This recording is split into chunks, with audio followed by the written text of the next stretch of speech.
Hello, this is Okie Doggy. Ngayon, pag-uusapan natin. Nakakaranas tayo ngayon ng breakout ng garapata. Papansin ko, may gumagapang sa pader. Kaya naisipan natin, kahit mahal, kailangan natin ng next card. Okay, pag-uusapan natin to ngayon. Pero pag yan, please subscribe and hit the bell button for more videos update.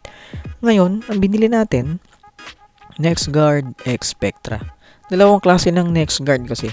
Yung isang Next Guard, yung basic lang, tapos may Spectra. Pinagkaiba nila, ang Next Guard na basic, para lang sa bulate, roundworm, kahit anong uri ng bulate. Okay, roundworm, hookworm, tapeworm, kahit anong bulate ng aso. Pero yung Spectra, kasama na yung garapata. Garapata, saka bulate. Ngayon, ang nabili natin, may mali tayo dito nabili. Kasi, medyo pricey yung Next Guard.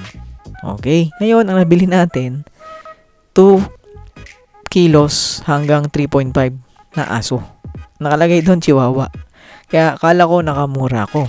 Ngayon, nabili natin 2 kilos nga hanggang 3 kilos. Pero si Mikay kasi 5 kilos. Ang ginawa ko, dinoble ko yung pagpapainom sa kanya. Okay? Kaya nakikita nyo sa video na yan.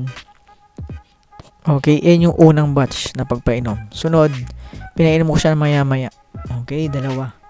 Para sulit yung gamot niya. Kasi napapansin ko dito, puro garapata yung aso natin.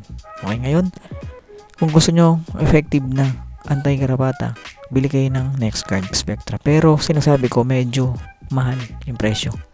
Okay, ngayon, ito naka-discount ako, 1K, tatlong tablet. Kasi nga, 2 kilos hanggang 3.5. Okay?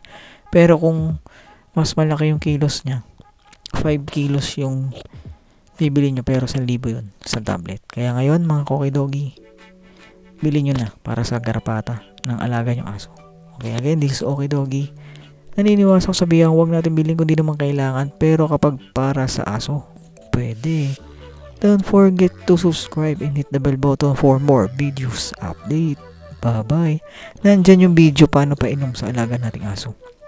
Nandyan yung packaging ng Next Guard. Okay, medyo mahal lang siya. Ayun, makikita nyo sa video.